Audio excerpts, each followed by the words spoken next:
imani. Huwezi kuniacha mimi, napata yote kwako. Uliyoyaahidi napata kwa imani. Huwezi kuniacha mimi, napata yote kwako.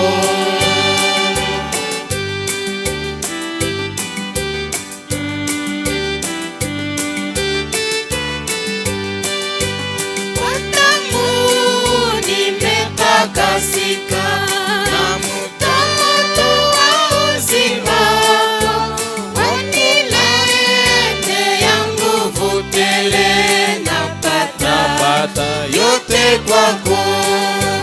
Uliyoyaahidi napata kwa imani.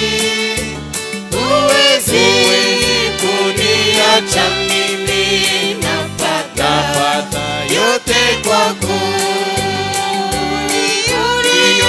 Uliyoyaahidi napata kwa imani. Huwezi kuniacha mimi, napata yote kwako.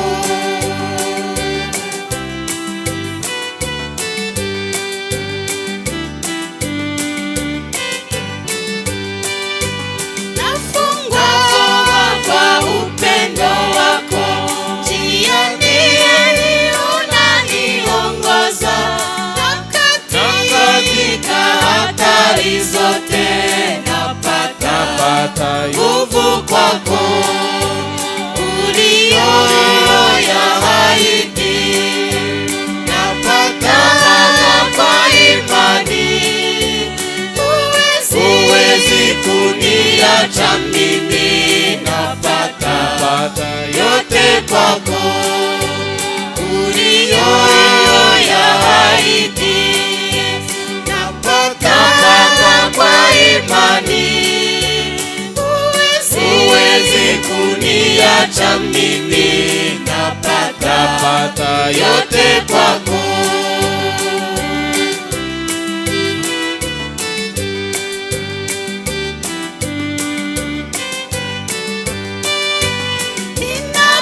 Ninakupenda Bwana Yesu, wanisikia niombapo.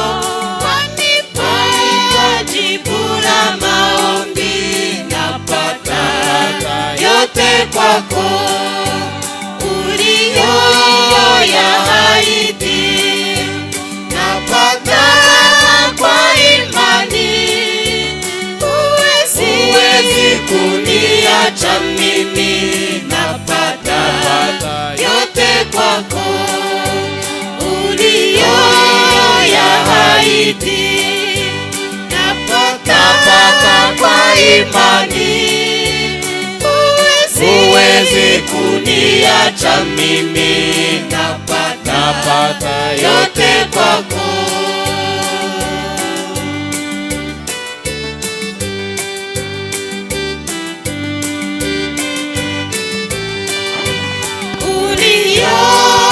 Uliyoyaahidi napata kwa imani.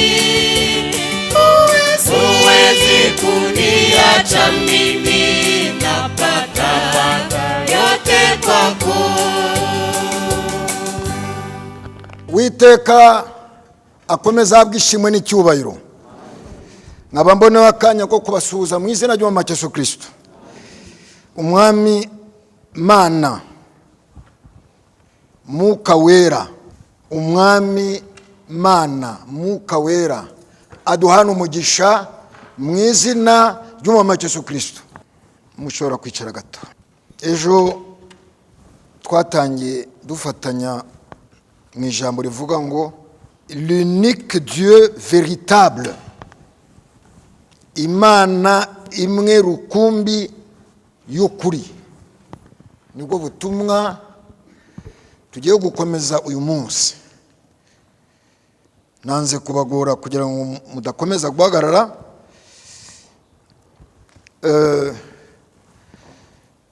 nyuma yaho muraza guhaguruka kubwo kubaha ijambo ry'Imana mu gihe dusomye ibyanditswe byera byahumetswe n'Umwuka Wera. Ijambo ry'Uhoraho turaryubaha, tugahaguruka tugasoma, tukinjira none mu kibwiriza. Ariko nabonye ko byaba byiza ko mwicara noneho tukasa n'abasasira, nyuma yaho tukaza kwinjira mu ijambo ryacu cy'umunsi. Ariko nuko gusasira birajyana n'iri jambo tuza kumva uyu munsi. Ikintu dushimira Imana, Imana yateganije byose, uko n'abahanuzi Imana yagennye kubatuma, no muri iki gisekuruza cyacu Imana yishingikirije ku cyo yavuze muri Malaki igice cya 4 murongo wa 5 kugeza ku wa 6. Ni Imana yatomoye ivuga ngo nzabohereza Eliya. Imana ivuga ayo magambo itangaza uburyo izohereza Eliya, ariko uwo Eliya izohereza akazaba afite inshingano ebyiri. Eliya ugomba kugarura imitima y'abase ku bana, ari we Yohane Mubatiza. Eliya ugomba kugarura imitima y'abana kuri base. Nibyo byasohoye muri iki gisekuruza cyacu. Haba Yohane Mubatiza, haba na mwene data William Marion Branham, Imana yatumye muri iki gisekuruza. Imana ntago yita kuri gahunda y'abantu, nta n'umwanya ifite gahunda yayo ihamye, ikurikiza iyo gahunda. Muri iki gisekuruza cyacu ntago dufite isoni zo kubihamya ko ya Mana yamanutse mu nkingi y'umuriro iyobora abana b'Isirayeli ibavana mu Egiputa ibajyana mu gihugu cy'isezerano. Niyo Mana yamanutse muri iki gisekuruza cyacu, kubera n'iterambere n'amafoto yarafashwe. Nta soni dufite zo kubihamya. Uwatumye Yohane Mubatiza niwe wamanutse muri iki gisekuruza, atuma mwene data maje kuvuga mu izina, amuha n'inshingano y'ubutumwa.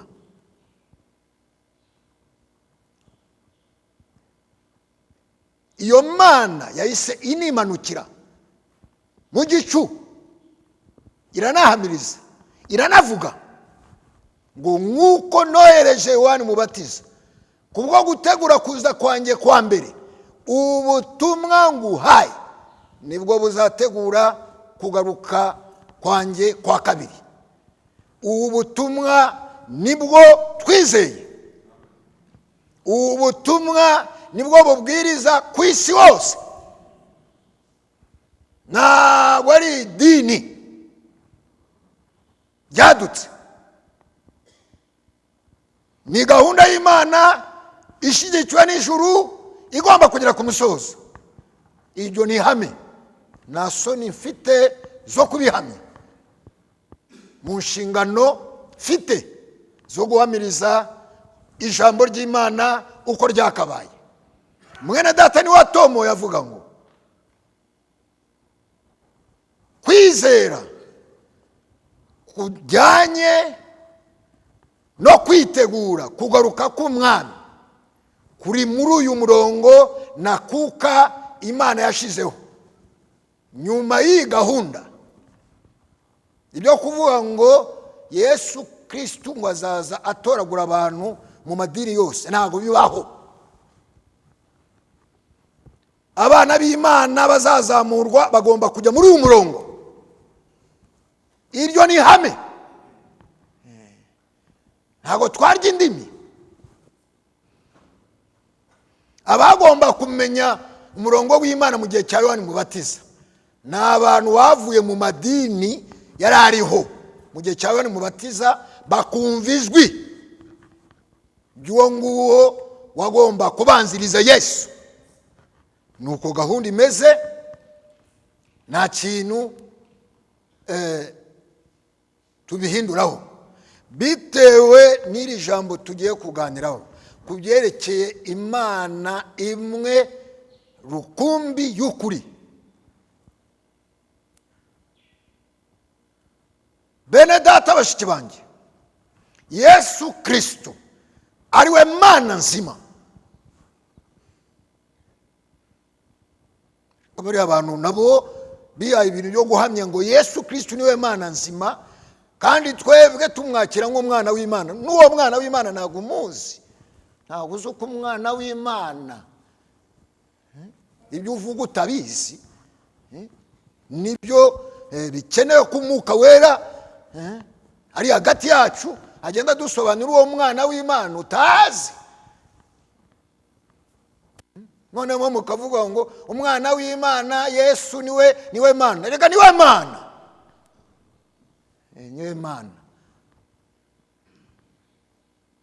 Muri Yohana igice cya Yohana wa mbere cya 5, kugira ngo usobanukirwe n'ibyo by'uwo mwana w'Imana utazi.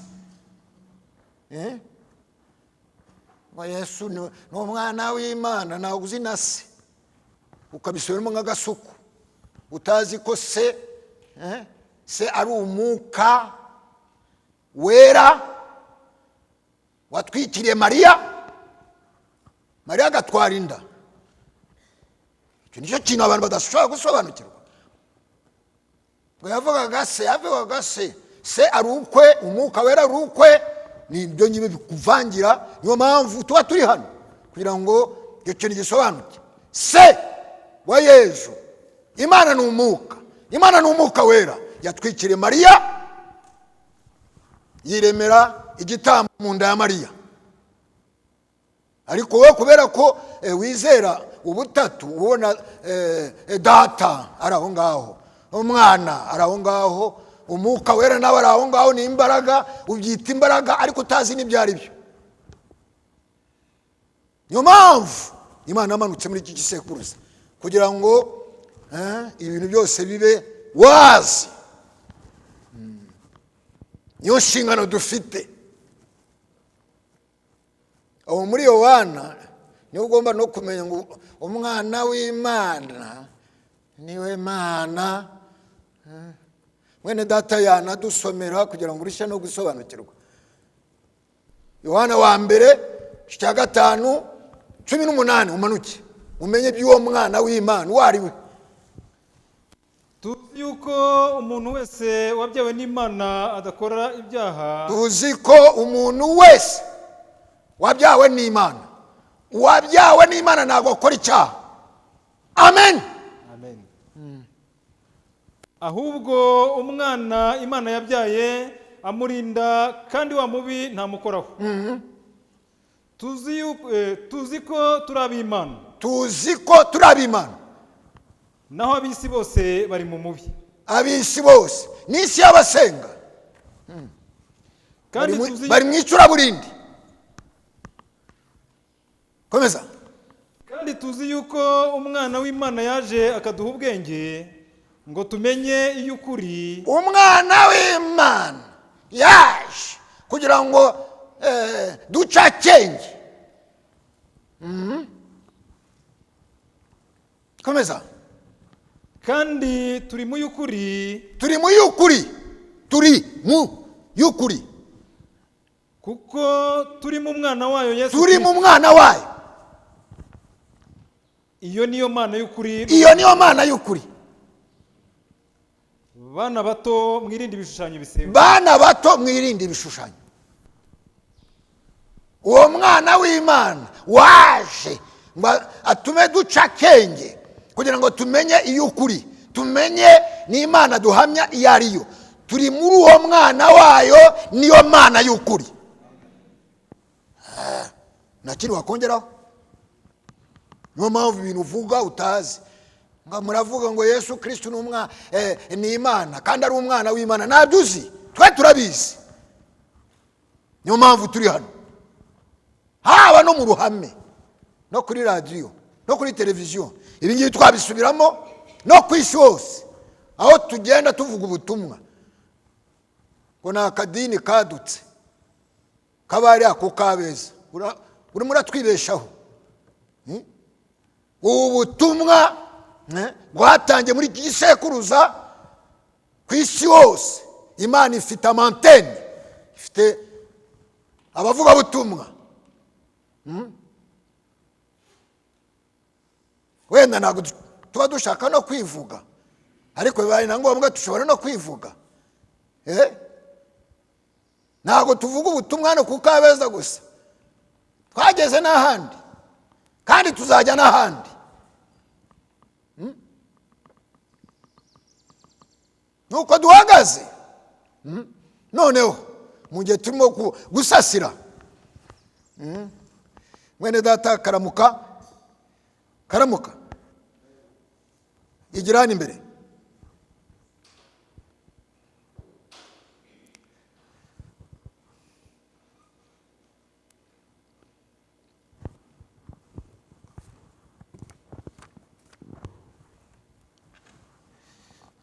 Ugiye kumfasha gato, turajyana. Ubutumwa bw'igihe, iyi ntambwe y'Imana nakuka, uyu murongo nakuka Imana yashizeho, haba mu gihe Yesu yaje kuri iyi si. Murabona ko abasenga bari mu icuraburindi, abafarisayo batazi ko n'uwo Yesu deja yageze hagati yabo. Ari abagabo batatu babashe guturuka muri Mesopotami, biri muri Bibiliya. Ntabwo bari abakristo. Ijambo ry'Imana rivuga ngo c'était des mages, des astrologues. Muzi ko astrologie, kubera ko mutayisobanukiwe, ni ikintu Imana yabujije n'Abisirayeli kutagikinisha. Ariko fata ku kantu mwene data, ariko abo astrologues, les trois mages, c'était des astrologues. Bahise babona inyenyeri, kubera ko ubundi astrologie nibyo ikora. Babona inyenyeri, bahita bamenya ngo ari umuntu udasanzwe wavutse kuri iyi si. Bamenya ko Yesu yavutse. Abatambyi ntabwo bazi. Ni ibi ngibi tuba turimo. Uyu murongo abantu ntabwo bawuzi. Amadebe barimo barayavugiza hano hanze, bavuga ngo Yesu araje. Yashizeho umurongo nakuka. Abo bamaje, les astrologues, bavuye iwabo Mesopotami, bari ku ndogobe, bagenda hafi imyaka 2 bakurikira inyenyeri. Inyenyeri irabayobora ibageza ni Yerusalemu. Batangira kubaza abasenga, ni nk'ibi ngibi ngo twebwe twakurikiye inyenyeri imyaka 2, ari umwami wavutse. Twe turabizi, ntabwo babisonye muri Bibiliya. Ngo usobanukirwe iyi gahunda turimo. Bahageze basanga abo bantu batazi n'ibyari byo. Yesu ari hagati yabo, ntabwo bazi ko yavutse, bari mu bintu byo gusenga batazi n'ibyari byo. Batangira kureba mu bitabo, basanga koko abantu bamuvuzeho. Inyenyeri yabayoboraga, kubera ko bayobeye mu madini, inyenyeri irabura. Bavuye mu nkambi y'abanyedini, inyenyeri yongera kugaragara. Inyenyeri irabayobora mu rugo aho Yesu yarari. Bari bafite n'amaturo, aho mwita ngo ni abapagani. Bari bafite n'amaturo, bahita babona Yesu atari agahinja, kubera ko bagenze imyaka 2. Uruhinja umwana w'imyaka 2 ntago aba ari umuntu usa n'utambagira. Baramubona uyu nguyu ni we, baramuramya, bamutura n'amaturo. Mujye none bagiye gutaha iwabo Mesopotami, kubera ko Herode yahise amenya iyo nkuru, avuga ko ari umwami wavutse. Herode ashaka kubabesha, avuga ngo nanjye muzaze mumbwire ko uwo mwana yo nzajya nanjye kumuramya. Abesha, marayika ahita amanuka ababwira ngo nimusubire kwa Herode, mukati indizira mwitahire. Nuko byagenze. Ibyo ngibyo mbahamiriza nibyo yabaye no muri iki gisekuruza cyacu. Mujye mwene data William Branham yavukaga le mage, bahise bamenya ko yavutse, kubera ko mu gihe yavukaga ari n'ikimenyetso cyagaragaye no kuri berso ye. Inkingi y'umuriro iragaragara. Mu gihe abantu badasenga bamenye n'ibyabaye, abantu basenga bo ntibamenye n'ibyo ari byo. Ku byerekeye ubutumwa bw'uyu munsi tugiye kuganiraho, ngiye kwifashisha n'ibyo abamaje mbibasomere mumenye n'ibyo ari byo. Reka tuba dufite ibitabo byinshi, ntabwo dusoma Bibiliya gusa, dusoma umuhanuzi, tugasoma n'ibi ngibi. Ngiye kubereka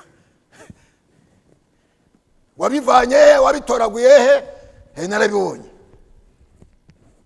Ngiye kubereka ifoto, ariko turajya no mu ijambo ry'Imana. Iki gitabo cyanditswe n'umugabo witwa Omram Mikhael Ainov. Murabona, muraza kubona n'ifoto ye. Uyu ni umumaje, ariko aravuga ibya Yesu kurusha n'abasenga.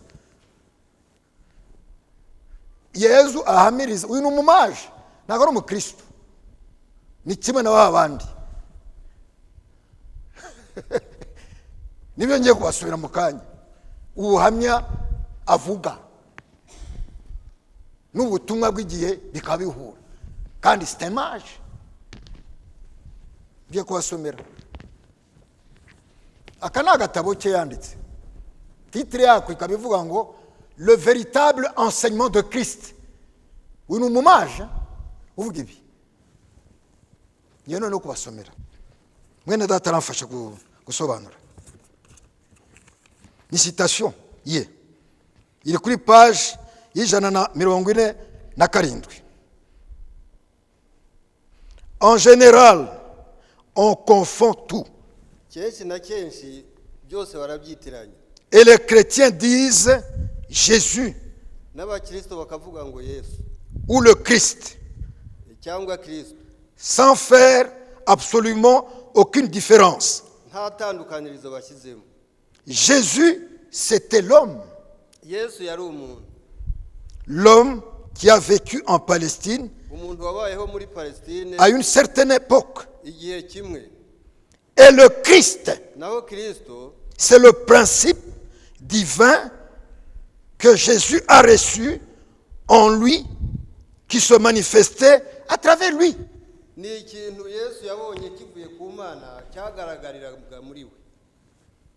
Yesu muntu, Christ Imana, muri we nicyo kintu kiyobera abantu. Uyu ni umumaje uvuga ibi bintu. Umunyabwenge. Ni umunyabwenge. Ari nakaje na page yanjye, ariko reka nyigarukeho, kubera ko birakenewe. Birajyana n'iri jambo ry'umunsi yo kumenya Imana y'ukuri yariyo, uwo twizera. Nuko azaza urya iminwa n'imbere y'abapasteri, n'imbere y'intumwa, abantu bigize intumwa, uzaza ubihamiriza utarya indimi.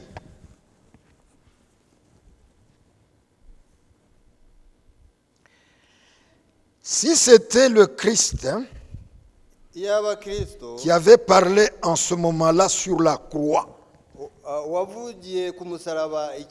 barimo aravuga noneho ibyo ku musaraba, kubera ko yabanje gutandukanya avuga ngo Yezu muntu, Kristo Imana. None ahise avuga ngo niba ari Kristo wavugiye ku musaraba, nibyo arimo kuvugana. Comment le Christ en tant que Dieu uburyo Kristo nk'Imana pouvait-il s'abandonner lui-même? yari kwitanga ubwe? Non. Yezu muntu ku musaraba atari Imana yavuze, nibyo arimo kuvugana. Yari kuvuga ngo mana kuki wanaye kandi ari Imana, nicyo avuze. Imana ntabwo ari kuvuga ko yihakanye, ni ukubera ko arimo gutanduka avuga ngo Yezu muntu niwe ari ku giti, sibyo? Atangaza ngo mana kuki wandetse, nibyo arimo kuvugana.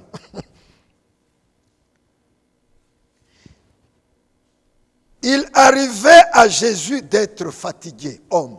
hari ubwo Yesu nk'umuntu yananirwaga. Il pouvait avoir faim, yarasonzaga, soif, akagira inyota, sommeil, akagira ibitotsi, et c'est normal. kandi ibyo ni ibintu bisanzwe. Mais quand le Christ parlait à travers lui, ariko iyo Kristo yavugiraga muri we, il disait, yaravugaga mon Père et moi nous sommes un. ati data nanjye turi umwe. Avuze ibingibi abapagani batabizi. Uyu ni umuastrologue, neberetse n'igifoto ibyanwa byamurenze. ni umuntu wasuzugumaga ikirere. Noneho agakomeza akavuga,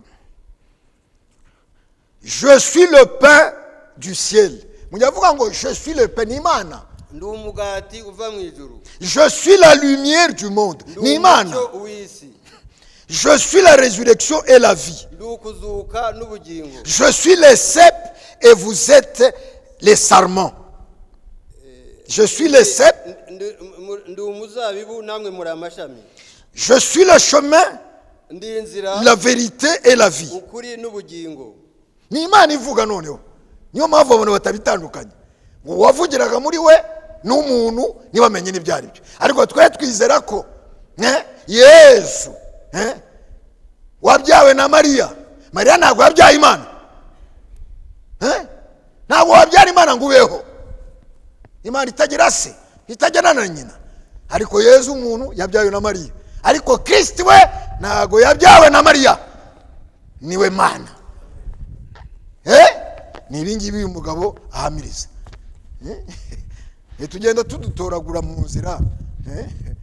Akanga utungu turi mwene data umwe watunguriye mu Bufaransa, ndamutuma ngo tunzanire. Noneho hano efite n'ubuhamya noneho bw'ubutumwa, ubutumwa bw'igihe n'umurongo nakuka Imana yashizeho. Kenshi na kenshi ntabwo dukunda no gusoma aya masitation, ariko kubera ko twarayasomye, ariko n'umurongo turawuzi. Ariko mu gihe bibaye ngombwa uyu munsi ko tubigarukaho, turabisoma. Murabinyemereye? Turabisoma nyine. Ni muri mu kibwiriza kivuga ngo messieurs, est le signe de la fin. ese ni ikimenyetso cy'iherezo. Mwene data yabwirije ubu butumwa. None kuri page ya 30 ngiye gusoma citation munyanganira ariko. Ce messager ici, le 7e ange, iyi ntumwa mbabwira marayika wa karindwi proclame son message à l'église de Laodicée. atangariza ubu butumwa itorero ry'i Laodikiya. Remarquez son genre de message. mwumve ubwo butumwa uko bumeze. Or, cela ne s'adressait pas au premier âge, ibyo ntabwo byarebaga igisekuruza cya mbere deuxième ange, cyangwa icya kabiri, troisième, quatrième, cinquième et sixième. habe n'icya gatatu n'icya kane n'icya gatanu. Mais le 7e ange ariko marayika wa karindwi qui avait ce genre de wari message, ufite ubwo butumwa qu'était-ce? Qu'était-ce? ni ubuhe? Remarquez son genre de message. mwumve ubwo butumwa uko buteye. C'est d'accomplir tous les mystères de Dieu ni ugusohoza ubwiru bwose bw'Imana qui sont écrits dans le livre. bwanditswe mu gitabo. Le 7e ange met fin à tous les mystères qui sont restés en suspense. Noneho uwo marayika wa karindwi atangaza ubutumwa ubwiru bwose bwari busigaye Dans toutes ces organisations et dénominations. muri ayo mu madini, muri abo bantu bigisha bimeze nk'iby'amadini. Le 7e ange réunit et met fin au mystère entier. Uwo marayika yegeranya ubwo bwiru bwose. C'est ce que dit la Bible. Niko Bibiliya ivuga. Il met fin au mystère du livre écrit. Arangiza ubwo bwiru bwanditswe mu gitabo cyanditse. Voici ce qu'un mystère. Dore ubwiru icyo ari cyo. Un mystère dans l'écriture est une vérité qui a été préalablement cachée Ubwiru ni ibyanditswe ariko biba byarahishwe. et qui est maintenant révélée divinement, Noneho Imana ikabuhishura. mais à laquelle reste toujours attaché un élément surnaturel malgré la révélation. Ariko nubwo hariho guhishurirwa, hariho ikintu kiba kidasanzwe. Les plus grands mystères et les grands mystères sont. Tugiye kureba rero ubwo bwiru bukomeye ubwo ari bwo. Ntabwo tuvuga ayo mamisteri yose, ariko turavuga ku byerekeye ibitureba uyu munsi. Le 6e mystère, Ubwiru bwa gatandatu, c'est celui de Christ vivant, Kristo muzima, étant le même hier, ari we uko yari ari ejo aujourd'hui n'uyu munsi, et éternellement. akabaho gutyo iteka ryose. Christ ni Imana. Sibyo? Niyo mystère umugaragu w'Imana, Imana yamuhishuriye natwe bitugeraho. Turabahamya. Ntabwo dufite isoni zo kubihamiriza. Page ya 32. Le mystère du baptême du Saint-Esprit. Ubwiru bw'umubatizo w'umwuka wera. Sans cessation. Atari ibintu byo kwishyiramo. Non. Le mystère du baptême du Saint-Esprit sans cessation. Ubwiru bw'umubatizo w'umwuka wera Udasisimuka. nta gusisimuka ufite. Mais la personne de Christ Ariko Kristo la personne de Christ ariko Kristo ubwe accomplissant en vous agasohoza muri wowe les mêmes œuvres qu'il a faites. imirimo yakoraga. Le mystère du baptême d'eau. Hakaza ubwiru bw'umubatizo Uyu w'amazi. munsi turanabatiza mu mazi menshi bijyanye n'iyi mystère amadini atazi. Le mystère du baptême d'eau. Ubwiru bw'umubatizo mu mazi menshi. Que le trinitarisme Abigisha ubutatu extrême bukabije a changé bahinduye en des titres de Père, bagashyiraho titre ngo Data, Fils Umwana, et Saint-Esprit. Umwuka wera. Le mystère de la divinité Ubwiru bw'ubumana s'accomplissant dans le baptême au nom de Jésus-Christ, bugasohorezwa mu mubatizo mu izina ry'Umwami Yesu Kristo. selon le livre de la Révélation, Nk'uko igitabo cyo guhishurirwa que l'Église en ce temps, itorero muri icyo gihe, muri kino gihe cya none, devrait recevoir. itorero ryagomba kubona.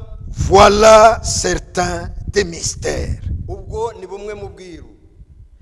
Le retour de la colonne de feu. Ukugaruka kw'inkingi y'umuriro. Istanavuga ngo amen. C'est la chose qui est censée arriver. Ni ikintu kigomba kuza. Nous la voyons. Turakibona. Ya nyingi yayoboye abana b'Isirayeli bana mu Egiputa niyo nyingi yamanutse. Amen. Niyobora itorero muri iki gihe turimo. Imana yahabwa ishimwe n'icyubahiro. utabona ibyo ni impumyi, nta kintu ashobora kubona. tugiye no guhaguruka dusoma ibyanditswe tubishimangira n'ibingibi maje gusoma. Mwene data dusubira mu mwanya wawe, muhaguruke.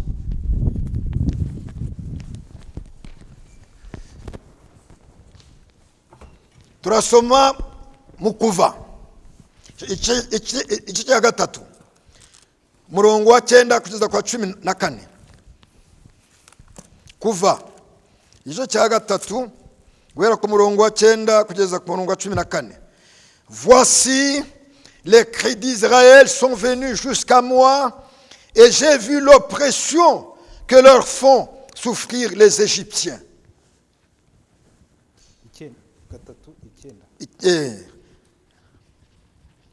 Murongo wa 9 niyo nsomye. Ni igice cya 3 murongo wa 9. Exode. Nuko dore gutaka ko Abisirayeli kwangezeho, kandi nabonye agahato abanyegiputa babahata.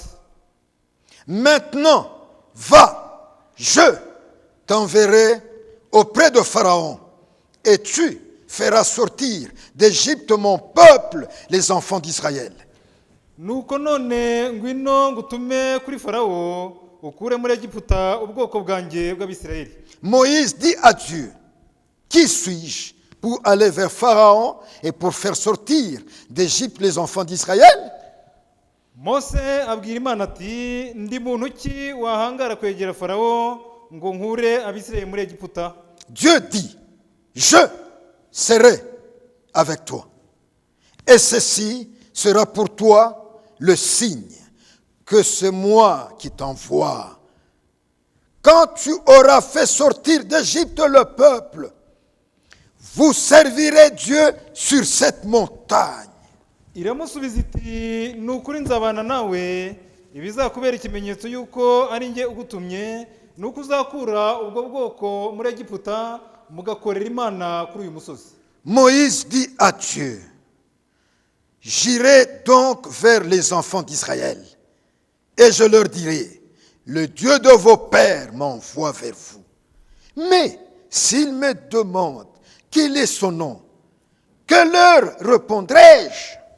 Mose abaza Imana ati, ningera ku Bisirayeli nkababwira nti Imana y'abasekuruza banyu yabantumyeho, bakambaza bati yitwa nde, nzasubiza iki? Dieu dit à Moïse, je suis celui qui suis. Et il ajouta, c'est ainsi que tu répondras aux enfants d'Israël, c'est lui qui s'appelle je suis m'a envoyé. Imana isubiza Mose iti, ndi uwo ndiwe, kandi iti aba ariko uzabwira Abisirayeli uti ndiho yabantumyeho. Witeka atanga umugisha ku bw'aya magambo ye. Amen. L'unique Dieu véritable, Imana imwe rukumbi y'ukuri, Imana imwe rukumbi yahozeho no mu iteka ryose, ikaba yibesheho, ndiho nta wundi umbeshejeho. Niyo Mana ya Abrahamu, niyo Mana ya Isaka, niyo Mana ya Yakobo, ntabwo ari Imana ya Ismael, ntabwo ari Imana ya Esau, kubera ko abo mvuze Ismael na Esau na masezerano bagiranye n'Imana, ariko Imana ya Abrahamu, Imana ya Isaka, Imana ya Yakobo, Imana y'abahanuzi, Imana y'intumwa, Imana y'abera, niyo Mana ndimo kubwiriza, niyo Mana twizeye. Il est le Dieu unique et véritable. Niwe Mana imwe rukumbi y'ukuri.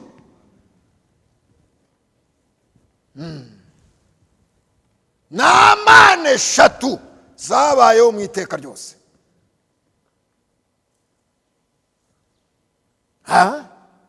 Ni Imana imwe rukumbi yasohotse mu iteka ryose, ifite ibitekerezo byayo, none ibyo bitekerezo byayo ibishyira mu bikorwa, isohoka mu iteka ryose.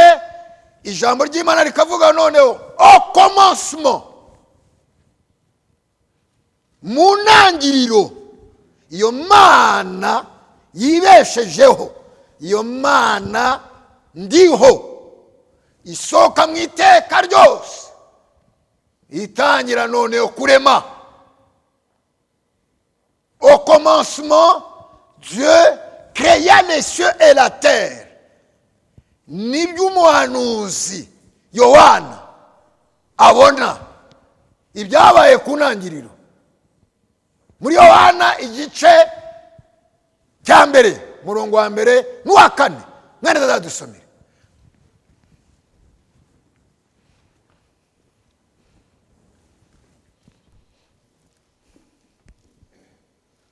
mbere na mbere hariho jambo. Mbere na mbere hariho jambo. Icyo nicyo kiyobera abiga iby'Imana. Imana muka, Imana ikagira ibitekerezo byayo, mu gihe isohotse mu iteka ryose, nibyo bita ngo au commencement, mu ntangiriro. Mu gihe bavuga ngo mu ntangiriro Imana irarema, irema ivuga, nibyo Yohana avuga ngo au commencement était la parole. Imana isohoka mu iteka ivuga, ibyivuze bikaba. Noneho mu gihe badusomera ibyo ngibyo, abantu kubera ko bagira ibyiyumviro by'abantu, mwene data komeza udusomere. Jambo uwo yahoranye n'Imana, kandi jambo yari Imana. Jambo yahoranye n'Imana. Mu gihe noneho wowe uwuzagurika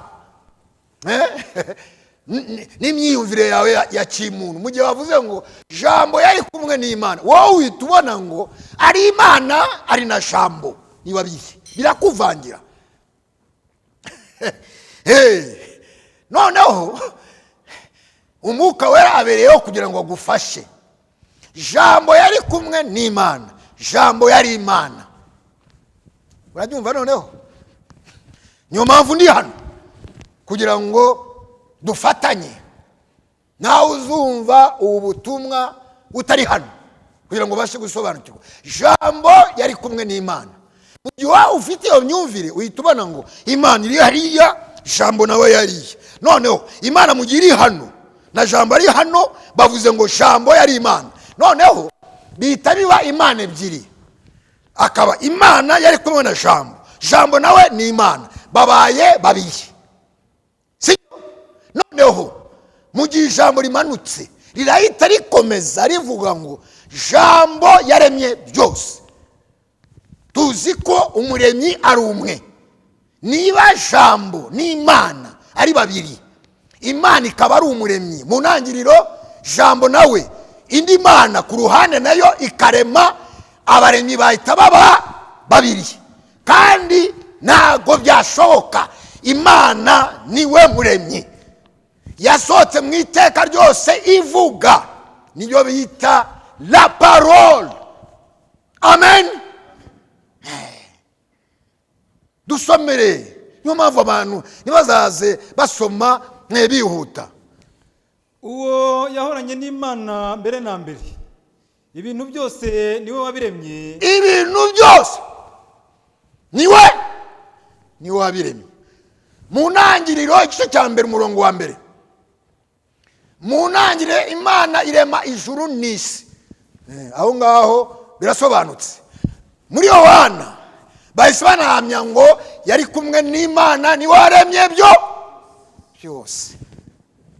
Kugira ngo abaremyi bataba babiri, uwaremye mu ntangiriro niwe na Yohana ahamya ko mu kuza amubonaga jambo, uwo jambo niwe waremye byose. Aho ngaho bihita bisobanuka. Mu gihe none dusomye, mwene data akadusomera aho ngaho muri Yohana akavuga ngo jambo nibyo twanasomye mbishimangira hano. Fata uriya mu arkeologue, noneho mfata n'umuhanuzi kugira ngo noneho tubihuze. Noneho mu gihe ndimo kubwiriza avuga ngo jambo niwe Mana, jambo niwe waremye byose, jambo niwe wari mu ntangiriro avuga bikaba. Noneho uyu jambo, la parole, jambo niwe Kristo waserutse mu mubiri. Naho ngaho mwene data mu gihe dusomera dushimangira n'ibyanditswe. Niyo mpamvu bene data gusobanukirwa iri jambo rya data ni ngombwa mu gihe tuganira, kubera ko n'abandi tuganira nabo bafitiye Bibiliya ariko bagonda ibintu, ariko twebwe tubayeho kubwo gushyigikira icyo Imana yavuze. Jambo nguwo ngo yigize umuntu, sadirike Kristo ari we Mana. Niyo mpamvu ikunda no kuyobera abantu benshi. Mu gihe Yesu wabyawe na Mariya asohoka muri Yorodani, habaye iki? Nicyo kintu gikeneye gusobanukirwa. Habaye iki? Imana yiteguye inzu yayo isohotse mu mazi. Imana imanuka mu ishusho y'inuma, ari we Mwuka Wera, ataha mu nzu ye. Nibyo bavuga ngo la parole s'est faite chair. Imana yinjiye muri iyo nzu, noneho ubumana bwose bugaragara muri uwo muntu. Imana none itangira kugenda hano kuri iyi si, ariko iri mu muntu, iza gusohoza ibyo yavugiye mu kanwa k'abahanuzi. Imana, haleluya, Imana yavugiye mu kanwa k'abahanuzi itangaza gahunda yayo. Iyo Mana yavugiye mu kanwa k'abahanuzi yavugaga gute kugira ngo bashe gusobanukirwa? Imana yavugira mu kanwa k'abahanuzi bitandukanye n'aba bahanuzi b'ingegera. Ariko uriya muvuga butumwa twazamubonye bavuga n'amagambo akakaye. Imana yanga ibintu by'ubugegera. Imana ni Imana yahumetse mu kanwa k'abahanuzi. Abahanuzi bari bafitiye mvugo. Abahanuzi bavuga ngo ainsi dit le Seigneur, bavuga ngo Uwiteka aravuze. Ntabwo bavuga ngo Imana yakunyeretse. Reka ibyo ngibyo, ibyo ntabwo bibaho. Imana yakunyeretse, Imana yambye. Reka wowe abahanuzi tuzi ukuntu bavuga ngo Uwiteka aravuze. Bigaragara ngo ngewe na Thomas ndi ku ruhande, aya magambo shimange ngo Uwiteka aravuze, muzayabaze Uwiteka. Nuko nguko byari bimeze. Niyo mpamvu abantu batashobora kuza batuvangira ukavumbuka mu mwobo ngo vubu. N'abayapotre w'abayapotre yayehe, abantu vubu bakatomboka mu myobo. N'abayapotre, ale ndeba mu maso neza, uri apotre wowe? Ubuapotre bwawe n'ubwa Petro bihuriye he? Ubutumwa ubwiriza nibyo Petro yabwirije bihuriye he? Reka kutuzanaho ibyo bintu nayo makari tugomba kugira, kubera ko abantu ntabwo batuvangira ngo tubyemere. Sibyo hano data, ntabwo dushobora kubyemera. Naho ngaho ushirize n'akaboko hejuru. Sibyo leta y'u Rwanda, kubera ko ibingi bintu bafatwa n'abandi bazabyumva. Leta y'u Rwanda ntabwo ishobora kwemera inote ziganwe. Sibyo, mugiye bagufatanye iyo note wiganye, babigenza gute? Barayica nawe bakagufunga. Ariko ntabwo ushobora guca inote y'umwimerere. uramutse wiciye urafungwa, ariko uciye inote y'inyigano ni ikintu cy'inyigano. niyo mpamvu leta y'ijuru dushigikiye twebwe ntabwo ishobora kwemera ubutumwa abantu bafindafi. no, nicyo cyatumye Imana iduhagurutse kurwanya icyo kintu abantu bahimbye.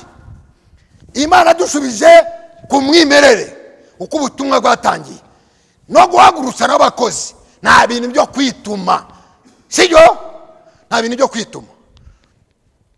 niyo mpamvu mu mvugo twe tuvuga imvugo kugira ngo uyifate neza. umuntu wituma ntabwo ahagarara imbere y'abantu, sibyo? wituma afite awajya. n'indi mvugo ngewe ndimo kuvuga mutazi, mukunda no kuvuga mu kinyarwanda ikinyabupfura ngo ngiye kwituma. bya kwituma nyine, ntabwo wituma imbere y'abantu. uba ufite gushyira isoni. uwituma ntabwo ajya imbere y'abantu. ni ibintu bikomeye tuvuga kugira ngo abantu basobanukirwe. uwatumwe aba afite ubutumwa, akajya imbere y'abantu agahamiriza ubutumwa yahawe. twe ntabwo twemera abituma, twe twemera abatumwe n'Imana. Uwiteka bwishimwe n'icyubahiro. abo nibo twakira, ibindi byo mu myobo twebwe ntabwo tubyemera.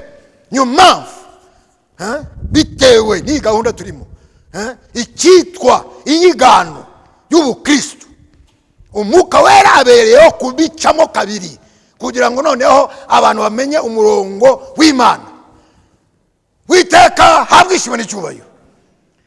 turimo turaganira ku ijambo rivuga ngo Imana imwe rukumbi yavuye mu iteka ivuga, niyo yagendanye na Aburahamu, niyo yahagurutse Mose.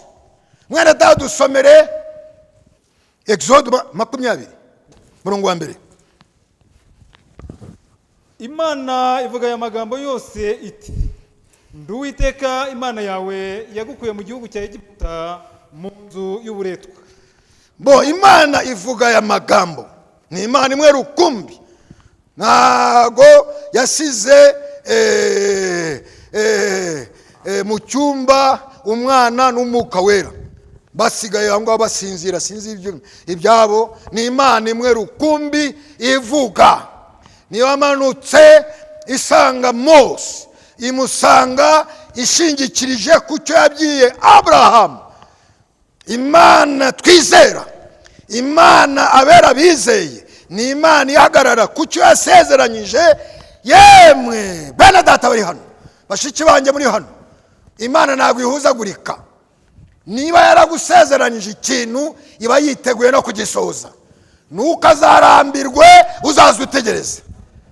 ibyo navuganye nayo ni njyewe ubizi, ibyo mwavuganye ni wowe ubizi. dufite aho twahuriye, dufite n'ibyo twaganiriye, ese ibyo nawe ufite ibyo mwavuganye nayo. Imana iba ishingikirije ku cyo iba yaravuze. noneho Imana iganiriza Mose. uwo Mose ni wa wundi Imana yamanutse mu gihuru, igahita ivugana nawe, igahita imutuma kuri Farawo. iyo ngiyo irimo kuvuga kubyerekeye itegeko ryayo. dusomere: ntukagire izindi mana mu maso yanjye. ntuzabikinishe, ugire izindi mana bakuremera ibintu ubyemere, bavuge iby'ubutatu upfe kubyemera. ntuzagire indi mana. bisubiremo: ntukagire izindi mana mu maso yanjye. ntukiremere igishushanyo kibajwe cyangwa igisa n'ishusho yose iri hejuru mu ijuru cyangwa hasi ku butaka cyangwa mu mazi yo hepfo y'ubutaka. ntukabyikubite imbere, ntukabikorere, kuko Uwiteka Imana yawe ndi Imana ifuha, mpora abana gukiranikwa kwa ba se, nkageza kubuzukuruza n'ubuvivi bw'abanyanga. ndi imana ifuha, ntukazagira indi mana, ndi imana imwe rukumbi, ni njyewe wamanutse no muri cya gihuru. Ni njyewe wamanutse no muri cya gihuru. Reka none tuganire, tuganire mu mvugo itomoye. Mwene data Yosefu nta bwoba ahagarara hano, nanjye nkagara hano, aho yahuriye nayo ntabwo nari mari, ibyo bavuganye niwe ubizi. Nanjye mpagaze imbere yanyu, nawe ufite aho mwahuriye nayo, ibyo mwavuganye ntabyo nzi, gendana mu byo mwavuganye, ntabwo tugenda mu cyokere cy'abandi, sibyo? Imana ntabwo ikorana n'igihiriri, buri wese imusanga ku giti cye. nta mana y'umuryango ibaho, imana ni imana y'abizera. Ntuzagire umuntu witwaza hano ngo nyewe nagize intege kubera naka, ntabwo uza uva, ntabwo uzi na ujya. Niba mwarahuye n'Imana ihanga amaso, ibyo abantu ubireke. Witeka aduhana umugisha. Niyo mpamvu Imana ikora gutyo. Arakana Imana mishure muri iyi minsi, kubera ko Imana buri wese iramuganiriza. Inyereka ibyerekeye ibya mwene data Yakobo. Yakobo, Imana yingi tuvuga ni Imana ya Yakobo. Ni Imana inavuga, inatomora, ntago igira n'isoni, ivuga itomoye. Ivuga ngo nakunze Yakobo nanga Esau. Noneho ushobora kwibwira ngo Imana igira urwango. Imana nta rwango ifite. Noneho kwitomora ikavuga ngo nakunze Yakobo nanga Esau. Yakundiye iki Yakobo? Wowe yagukundiye iki? Njyewe yankundiye iki? Bene data bashibanje, ale courage, songa mbere, niwirebeho, nuri umunyamugisha. Nawe arumvira aragenda, nyina nawe harimo gucungira aho ngaho. Imana irakwigisha, niwumvira uramenye n'icyo uza kuvugira hano nyuma y'ijambo, sibyo? Noneho ageze imbere ya se, ngwerega Imana yamfashije. Uzi ikintu avuze? Imana yamfashije, noneho nzanye bya bindi.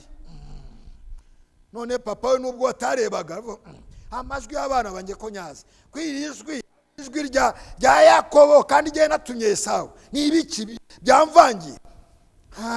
Erega Imana yamfashije, Imana yamfashije, erega ndi umunyamugisha, ni ibyo ngibyo. Noneho bimeze gute ko ntabwo nshobora kukuvugiraho umugisha nari nasuzuma ikintu cyose, nubwo nareba, ariko abana banjye uko nabapfumbase, umwe yari afite ubwoya kandi uwo natumye niwe afite ubwoya. Noneho ijwi ni rya Yakobo, yari natumye Esau. Esau niwe mfura. Noneho ale zana akaboko kawe sha, zana akaboko kawe sha. Noneho agize gutya gutya, bamaje kubitunganya, yambaye uruhu, bagize gutya, wa undakozeho yumvise rwa ruhu. Ntago nari nanyurwa, ijwi riracyari rya Yakobo. Biragenda gute mwana wanjye? Mwana ngwaje kabisa. Noneho nkaguhobera, tugahoberana. Noneho mwene data ngwino gato, igira hano gato, wenda tunabyerekane. Igira hano mwana wazanye ko isupu iranuka neza, irahumura neza. Noneho yo reka, noneho agira gutya, arimo gusuzuma. Noneho uyu Yakobo bamwambitse ikote rya Esau, ibintu byose biratunganye. Se akeneye kumva impumuro y'imfura ye, amaze guhumurirwa ngo ibintu byose ni tayari. Nubwo ijwi ari rya Yakobo, ariko yambaye imyenda y'imfura, niyo mpamvu umugisha ari uwe. Noneho namwe ni ijwi rya Gasana, ni ijwi rya Mama Ngabo, ni ijwi rya Tomasi, ko yambaye umwenda w'ijambo. Asigaye umugisha n'uwawe. Nuko duseruka imbere y'Imana, nukazaza ujyana agahanga kawe, uzaza ugenda wambaye ikote ry'imfura. Iri jambo uryambare, Imana izaza yumva ijwi ryawe ariko utwaye ijambo, kubera ko Imana uwizi ni imfura yayo. Uwiteka aduha umugisha. Nuko duhagaze, Imana imwe rukumbi, sibyo? Niho turi. Ndeka se nusurika kugira ngo noneho dusa n'abasonga mbere. Dusomera hariya muri Exode kuva igice cya 23 umurongo wa 20 ugere ku murongo wa 23.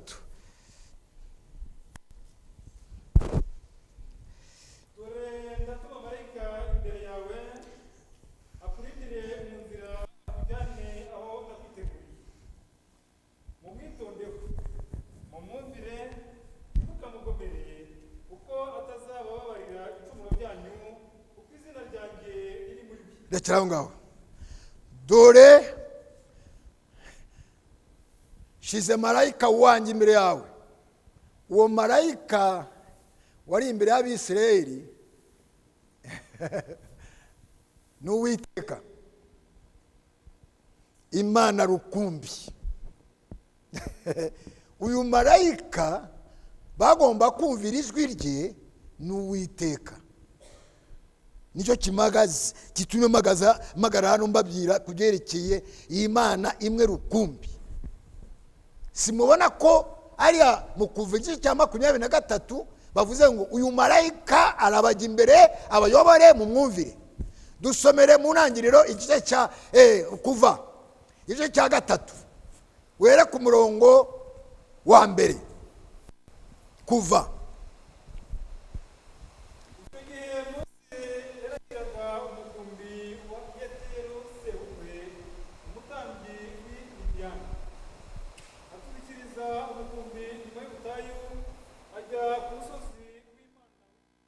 ajya ku musozi w'Imana witwa Horeb.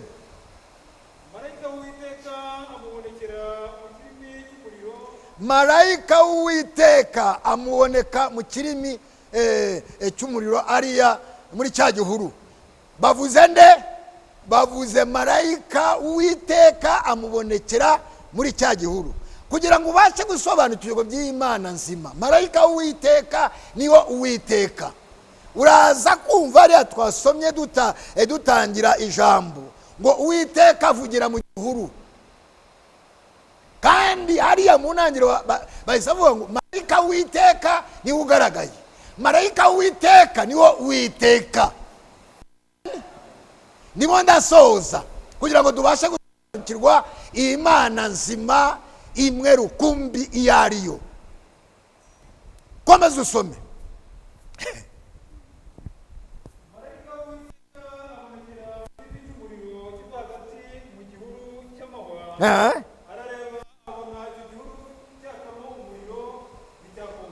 Okay.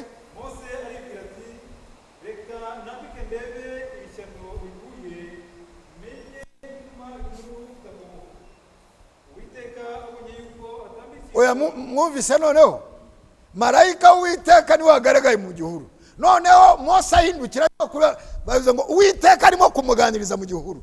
Naho ngaho twebwe mu bufasha dufite n'Imana duhita tumenya ukuntu duhuza ibyo bintu. Marayika w'Uwiteka ni Uwiteka we, ntago bari batatu.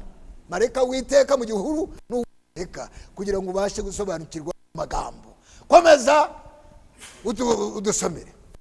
Uwiteka yego atambikishwa no kubireba. Imana imuhamagara iri hagati muri icyo gihugu. Urimo numva noneho Uwiteka abona gutyo, Imana nayo ihamagara. Ntabwo ari batatu. Aho ngaho niwo bikeneye kugira ngo abizera bamenye Imana bizere yayo, kugira ngo ufungishe n'abantu basoma ibyanditswe batazi badasobanukiwe. Sa nusubiramo ngo Mose arimo kugira ngo ahindukire arebe. Uwiteka abonye yuko atambikishwa no kubireba. Imana imuhamagara iri hagati muri icyo gihugu. Imana imuhamagara iri hagati y'icyo gihuru.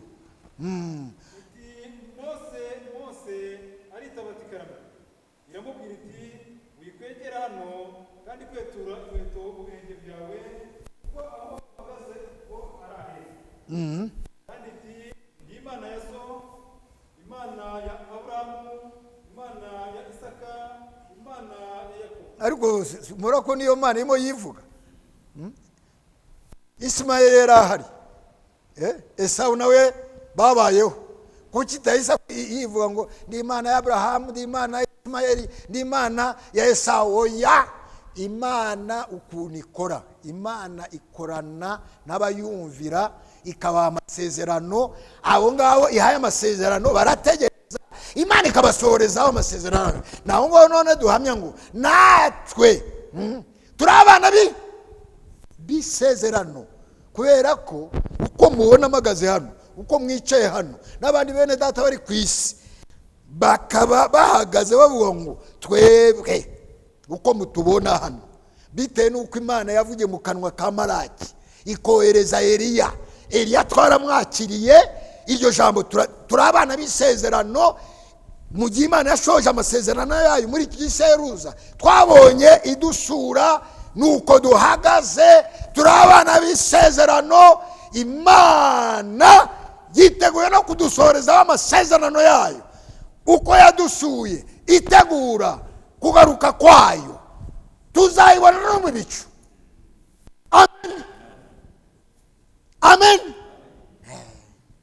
Izamurwa rizaba, kubera ko Imana ntabwo ishobora guhusha. Impamvu mvuga aya magambo nubwo imyaka yatambuka, sureba ko yaradusomye mu Kuva igice cya 3, Imana isura Mose. Mbere yuko imusura ari ibyo yigize, ari byo yabwiye Aburahamu mbere yuko iza gusura Mose. Subira mu ntangiriro igice cya 15, subira mu ntangiriro. Ibyo Imana yabwiye Mose, ibyo Imana yabwiye Aburahamu ikaza kubisohoza, ituma Mose.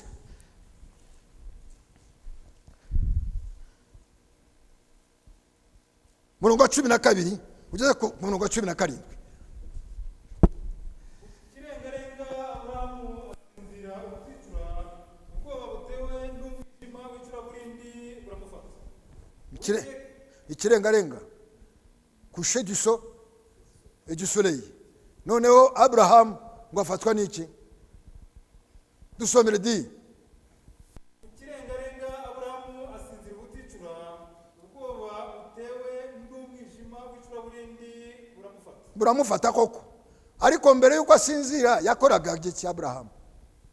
Ko yari yateguye igitambo, ibisiga bikaza bishaka guhiga icyo gitambo. Aburahamu ntabwo yakoze akazi. Aburahamu yirukana ibisiga bitaza kurya, kubera ko igitambo cyari cyatambwiye Imana. Murumuranyumva? Noneho ibisimba bitagira kuza gufata za nyama. Aburahamu arwana nabyo. Noneho Aburahamu none aje gusinzira, ibikona byaje kurya igitambo. Wakabimenye? Iryo ni ibanga nshaka kukubwira. Ntukazigwanaho. Urinda Isirayeli ntabwo asinzira, sibyo? Wowe ugomba kunanirwa, ariko Imana ntabwo inanirwa. Bimenye, bikujyemo, bigucengeremo. Aburahamu arasinziriye, sibyo? None ibikona biraza kurya ya nyama? Ntabwo bishoboka. Niba wasinziriye, Imana nayo iraza kurwana ku gitambo cyayo. Nuko Imana twizera ikora, sibyo? None undi asinziriye, igitambo kiraho ngaho, biraza kugenda gute? Mwumve none aya magambo. Uwiteka abwira Aburahamu ati, menye neza yuko urubyaro rwawe uzaba abashyitsi mu gihugu kitari icyabo, bazakorera abaho, nabo bazababaza imyaka 100. Mwumvise nabyo? Ntabwo mwumvise ijambo rivuga ngo Aburahamu arasinziriye, noneho mu gihe asinziriye Imana irimo kuganiriza? Babimenye. Imana iramuganirije asinziriye. Iyo Mana yaganirije Aburahamu asinziriye, ntawe izazi kuganiriza, sibyo? Igwishurira ubushake bwayo, umenye ikigezweho. None Imana imuganiriza gute? Bisa n'usubirayo inyuma gato, turimo turamanuka tujya no ku musozo. Esubira gato iyo verse wari usomye. Uwiteka abwira Aburahamu ati, menye neza yuko urubyaro rwawe uzaba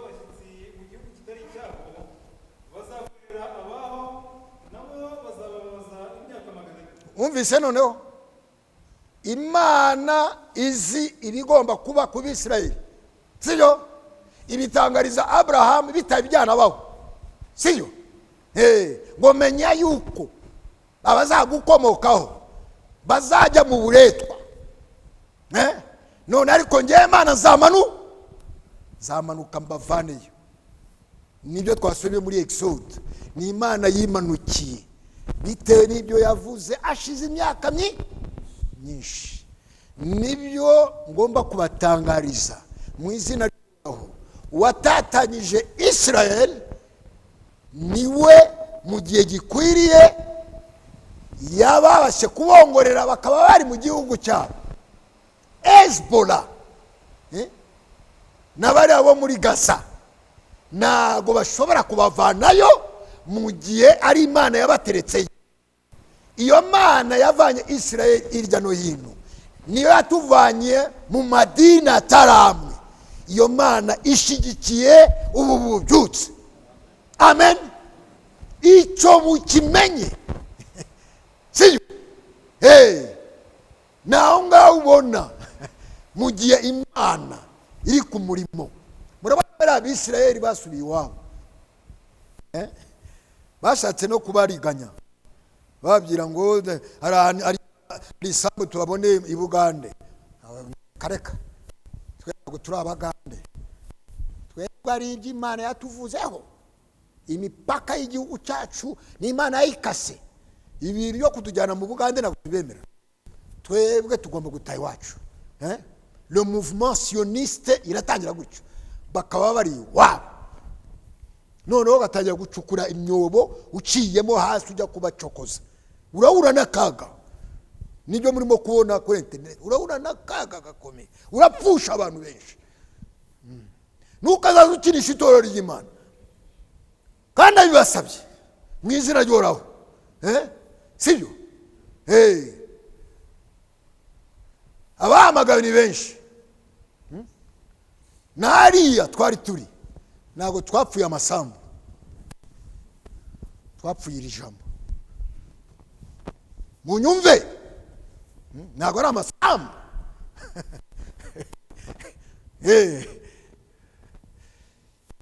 Yosefu bamwanze bitewe n'ikibazo. Ni ikihe kibazo? Yosefu Imana yamukunze, atangira no kwerekwa. Noneho bene se baramwanga, bene se bamuhaka.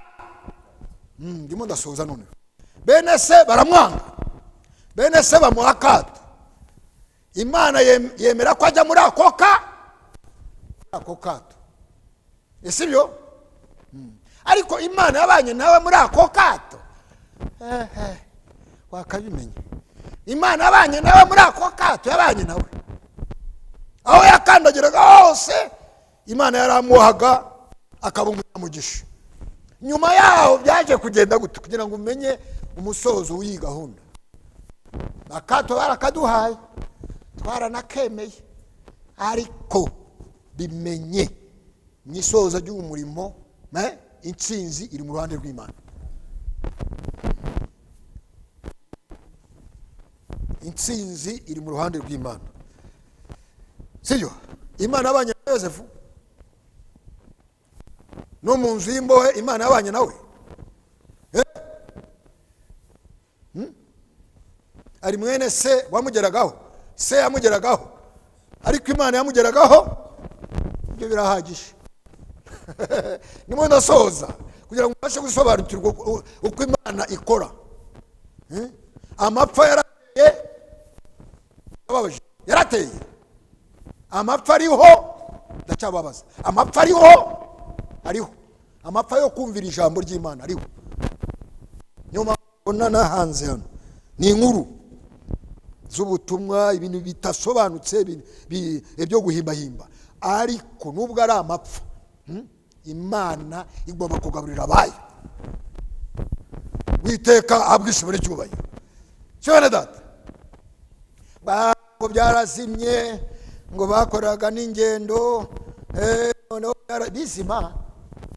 bizima mu ntege nke z'Imana hagaragamo n'imbaraga. Imana ikagera gucyacisha igasa n'igize intege nke, ariko bum igahita yaguruka. Mu gihe yagurutse noneho ntabwo yahagarika. Si bene data, mu ntege nke z'Imana abonekamo imbaraga. Noneho Yosefu yabanye n'Imana no mu Egiputa, yabanye n'Imana aho yakandagiraga hose. Imana yaramuhaga nyine.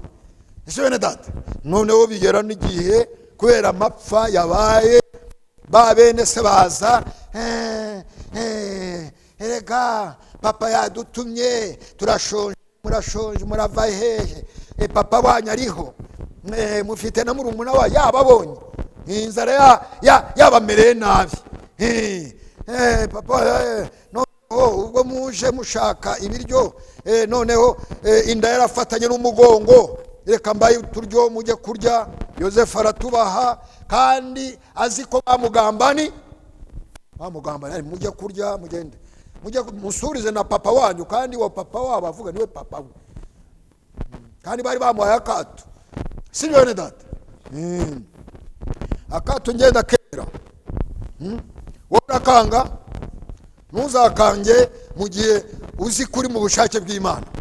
Eliya ari mu kato, ndababaje, Eliya ari mu kato ko hari abantu bagezweho bagaburirwa mu nzu y'ubwami.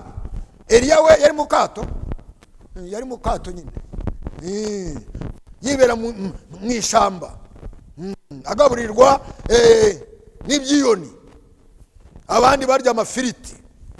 Sibyo, ari mu kato, ariko Imana yabanye na Eliya, Imana yabanye na Eliya. Icyo nicyo kintu ugomba kumenya kugendana n'Imana yawe ukayizirikaho. Sera data, noneho byaje kugenda gute? Iby'akato byavuyeho, byaje kuvaho, ariko mbere y'uko bivaho, Eliya Imana yamutumye ku mupfakazi w'umunyamahanga. Niwe yagiye kuba na mwene data na mushiki wanjye, ni abantu bakomeye bamusura, bamuhaye akato, nta mushiki we nta n'iki kimugeraho, ariko ari muri akato, ariko arihangana. None biza kugera igihe Imana imubwira ngo va muri iyo nzu y'umupfakazi, ugende muhure n'abantu zuri ibinyoma ku musozi Karumeli. Nicyo mbatangarije, kize n'akaboko hejuru. Ubwo Eliya yagiye ku musozi Karumeli, Karumeli iradutegereje. Ndababwira ngo siyo Imana ikikana, igafungisha iminwa. Witeka abwisha ibintu cyubahiro. Haguruka, sanga Akabu umubwire, umutegeke akumvira, ajye guhamagara bari abahanuzi bashizwe n'abantu muriye ku musozi Karumeli. Noneho aho ngaho noza kwiyereka ko ndi Imana nzima. Karumeli yabayeho, Karumeli turayitegereje. Witeka aduhana umugisha mu izina ry'Uhoraho, Witeka aduhana umugisha. Imana yaganirije Abrahamu, niyo yaganirije Mose, imutuma mu Egiputa avugana na Farawo. Mose ntabwo yatinye Farawo, siyo, kubera ko yarashigikiwe n'Uwiteka. Yahise amutegeka ngo tureke tujye gukorera Imana yacu. Iby'uburetwa bigeze ku musozo, tugomba gusohoka muri iyi nzu y'imbohe. Imana irabasohora, Imana ibajya imbere, ibayoboye. Marayika w'Uwiteka agaragara mu nkingi y'umuriro, mu nkingi y'igicu ku manywa, ijoro akagaragara mu nkingi y'umuriro abayobora. Iyo nkingi y'umuriro yamanutse muri iki gisekuruza, iri hagati yacu, izatugeza aho igomba kutugeza. Amen. Witeka aduhana umugisha, si hagati yacu gusa, ni ku isi hose. Uhoraho ahabwa ishimwe n'icyubahiro. Twari tugera muri Exode, ariko twagarutse gato hariya mu ntangiriro, nshaka kubereka ngo ibyo Imana yabwiye Abrahamu yaje kubisoza ituma Mose, ibyo Imana yavuze mu kanwa ka Maraki yabisohoye muri iki gisekuruza cyacu. Nawe ushobora kudukoma mu nkokora, ushyigikiwe n'ijuru aratambuka. Amen. Witeka aduha umugisha. Navuga gato ku byerekeye marayika w'Iteka, niyo nsohoreze mbabwira ngo marayika w'Iteka wagaragaye muri cya gihuru. Ijambo ry'Imana avuga ngo Uwiteka avugira muri cya gihuru. Imana ibwira Mose. Reka nsohoreze naho ngaho kugira ngo umenye marayika w'Uwiteka ni Uwiteka wenyine. Turimo turavuga ku Imana imwe rukumbi y'ukuri. Imana yahozeho, Imana yagendanye n'abizera bazima n'abasogokuruza. Dusoreze ariya mu ntangiriro iki cya 22 wera ku murongo wa mbere n'asoze. Hanyuma y'ibyo Imana igerageza Aburahamu iramuhamagara iti Aburahamu, aritaba ati karame. Hanyuma y'ibyo Imana igerageza, ni Imana rukumbi, igerageza nde? Igerageza Aburahamu. Kumugerageza ishaka iki? Kukugerageza wowe ishaka iki? Ishaka kureba niba ufite umutima wo kumvira. Bimenye ubyicarane. Ni Imana igerageza Aburahamu. Imugerageje kuki? Kugira ngo nawe umenye. Reka munyemere turebane mu maso. Ntabwo twese duhamya hano ko Imana yaduhaye umugisha. Buri wese afite ibyo avuga by'umugisha Imana yamuhaye. Noneho Aburahamu nawe yari yarabuze urubyaro kuri Sara. Urubyaro rwari rwarabuze. Uwo mwana w'ikinege si Imana yamumuhaye? Nawe ntabwo ufite ibyo wavuga ko Imana yaguhaye. Reka noneho ngupanirize ijya ku murima, Imana izakugerageza ibyo yaguhaye. Irebe niba mu gihe ubishize ku munzani ukunda Imana cyangwa ukunda imigisha. Reka noneho nkwerurire, Imana mu gihe iguhaye yongera kugusaba ibyo yaguhaye kugira ngo irebe uko ufite umutima wawe. Ngo narimbuze urubyaro, Imana ima urubyaro. Ntego umugisha Imana yaguhaye koko urubyaro. Noneho dutangiye kureba wa mugisha w'Imana. Imana yamuhaye umugisha koko, yarabuze urubyaro. Noneho umugisha w'Imana, urubyaro rutumye noneho atangira kujya kure y'Imana. Igipimo cyagutsinze. Igipimo cyagutsinze.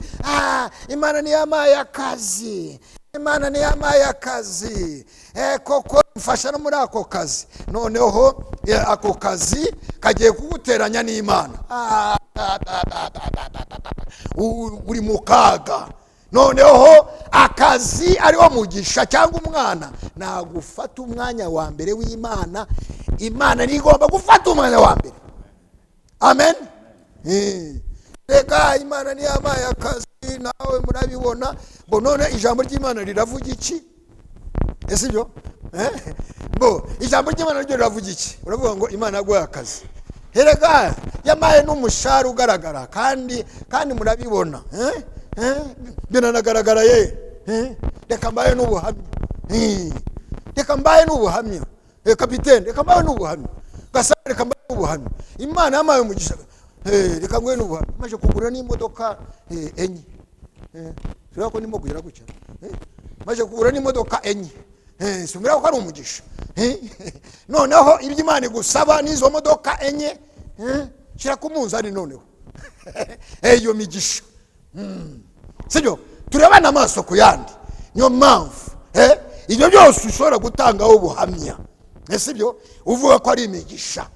Umenye ko Imana nayo ni Imana y'ijambo ryayo.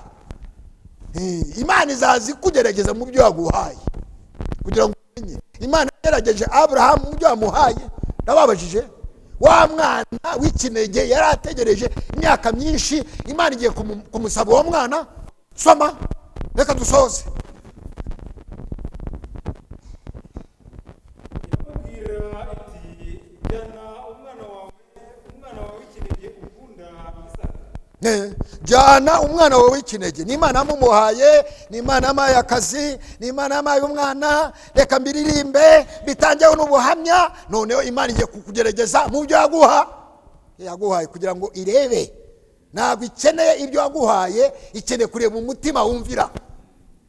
amen, amen. icyo cyumvikane neza. Imana ntabwo ari ikeneye uriya mwana, yari ikeneye kureba umutima. icyo ashyira imbere n'ibyo yita umugisha, sibyo? wongere watangire.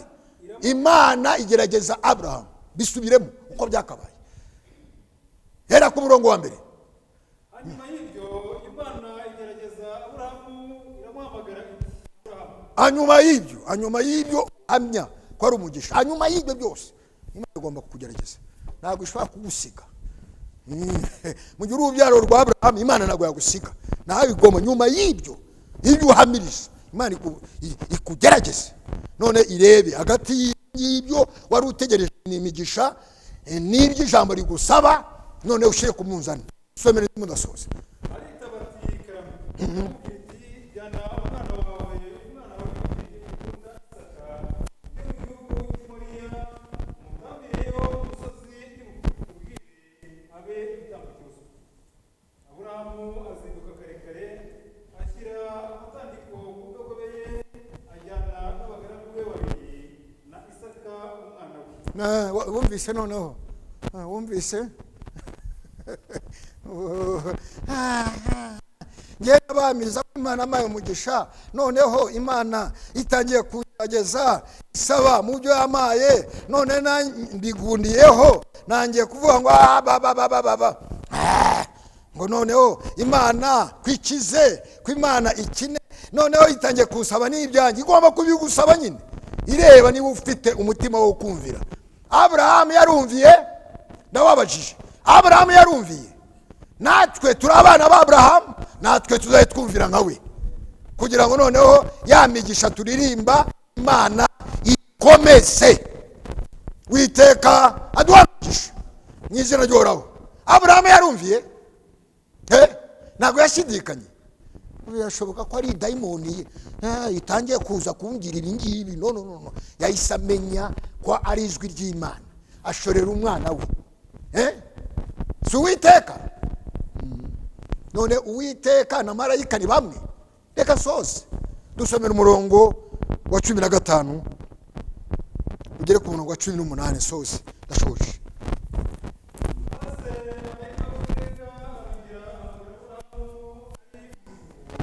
marayika w'Uwiteka ajemo, noneho marayika w'Uwiteka, sibyo?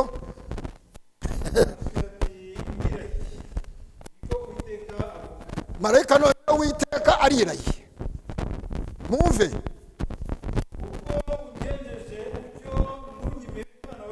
mwumvise amagambo? mwayumvise?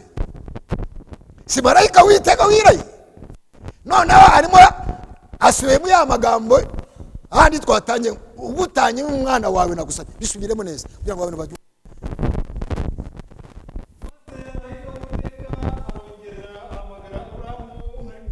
kabisa ndiraye nuko Uwiteka marayika w'Uwiteka ngo ariyayiye, avuga ngo nuko Uwiteka avuze.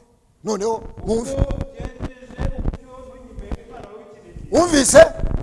si marayika w'Uwiteka ubivuga, uvuga ngo ugutanye mu mwana wawe, kandi ariya kuri verse ya mbere ni Uwiteka ngo wagerageje Aburahamu. marayika w'Uwiteka niwo Uwiteka, kugira ngo ubashe gusobanukirwa ibyerekeye Imana imwe rukumbi. si bene data? bisubiremo biraryoshye, nanjye ndimo ndasoza. maze marayika w'Uwiteka arongera ahamagara Aburahamu ari ku ijuru, aramubwira ati Uwiteka avuga ngo ugenjeje ibyo ntunyime umwana w'ikinege, yuko umugisha. noneho marayika w'Uwiteka niwe uzakomeza guha umugisha Aburahamu. no guha umugisha nzaguha umugisha nyakuri uturuka ku Mana. tureba ko imana yari yamuhaye umugisha, abona umwana w'ikinege. Imana imugerageza mu byo yamuhaye, ashorera umwanya, amushize no ku gicaniro, agiye kumuca izosi. Marayika w'Uwiteka aramanutse aravuze ngo ubwo wanyumviye no kuguha umugisha nzaguha umugisha. Imana yiteguye kuduha umugisha, yiteguye no kutugerageza mu byo iba yaduhaye, kugira ngo ubishyire ku munzani. Ushize Imana imbere cyangwa ushize ibyo wita imigisha imbere yawe? Erega mwa bakozi b'Imana, mu gihe mbonye agashara gake, sibyo? Kandi Imana isaba icya 10, ni vuba vuba nkabara icya 10 ngashira muri envelope ngo nkakubita hariya mu maturo. Mu gihe none bibaye amamiliyoni menshi, yayubona ni utangira kugira ngo ndayatanga cyangwa ko amafaranga ari ayanjye, utangira ibyo bintu ngibyo. Mu gihe ari make none mu gihe bibaye amamiliyoni menshi, nyatange sha, atange, ukarwana nabyo mu kanya gato, uri muri ibuza imigisha. Bikore nk'uko wabikoraga ufite agashara gake, kubera ko Imana icyo ikeneye ikeneye icya 10 cyawe, ikeneye kumvira kwawe. Uwiteka aduhana umugisha, sibyo data? Uwiteka aduhana umugisha. Iteraniro ryabaye ryiza, twatangiye neza, dushoje neza. Uyu mwami duhamiriza nahabwa ishimwe n'icyubahiro. Twe twizera Imana imwe rukumbi, sibyo? Mu gihe wavuze ngo marayika w'Uwiteka, duhita tumenya ngo ni Uwiteka uvuze, sibyo? Ntabwo tubagira babiri. Mu gihe wavuze ngo mbere na mbere hariho jambo ari kumwe n'Imana, ntabwo dutandukanye Imana na jambo, ni ikintu kimwe. Imana iduhana umugisha mu izina ry'Uhoraho. Imana iduhana umugisha. Uko twabitangaje ku cyumweru cyashize, kuri uyu munsi dufite gahunda yo kubatiza. Amazi yatubanye make, ariko wapi, ntabwo bishoboka. Sadike gahunda irakorwa. Mu gihe n'amazi abaye menshi, uzi ukuntu tubigenza kugira ngo ubashe kubisobanukirwa. Ndakwicaza ukarambura amaboko urutyo, ukicara gutya, nkakubatiza wicaye, ijambo risohore, ndakwicazamo. Amazi yabaye make, ntabwo uhagarara gutya, ndayakwicazamo, urambura amaboko. None mvuye ngo ndakubatije mu izina gucukwa toka, ugasohoka gutya. Nuko twe dukora, nuko dukora. Nta kintu gishobora gutuma umurimo w'Imana utagera ku cyo ugerwaho, sibyo data? Ariko twanezerewe ijambo ry'Imana, twatangiye neza, dusoza neza. Imana iduhana umugisha. Uzaza ugenda wemye muri uyu murwa, uzaza ugenda wemye muri iki gihugu, uzaza ugenda wemye ku isi hose, sibyo data? Tugeze ku musozo, mfite umunezero mwinshi, kandi mu byo nereka Imana bijyanye n'iyi gahunda turimo, sibyo? Iyi Mana ntabwo ihusha. Watangiye umurimo, agomba no kuwusoza. Mana uko wafashaga basogokuruza,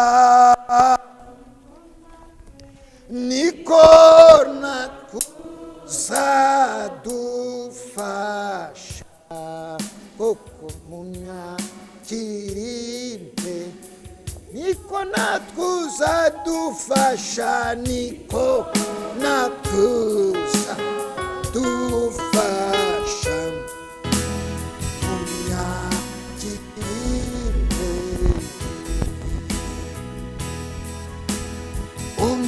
Umuyaga wishuhe uturi, uzatube uturu udashirike, uzatubera uturu, uzatubera udashirika. kera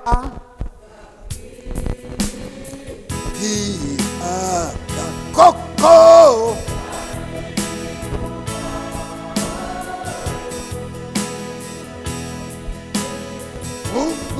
ugufite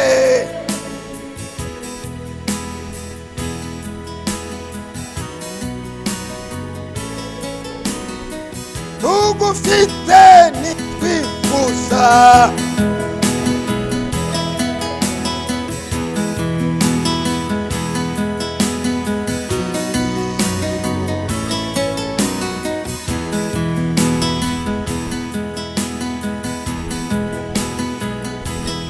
para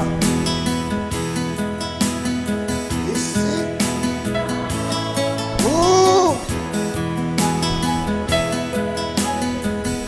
uhereye kera kose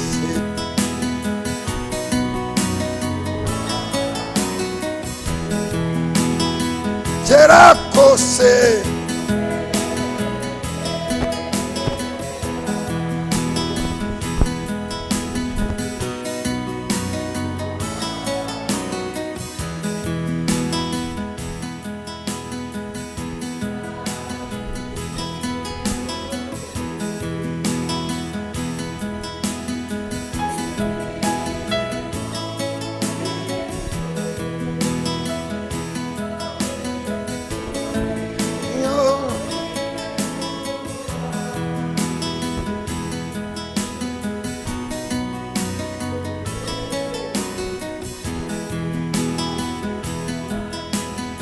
uri wowe uhari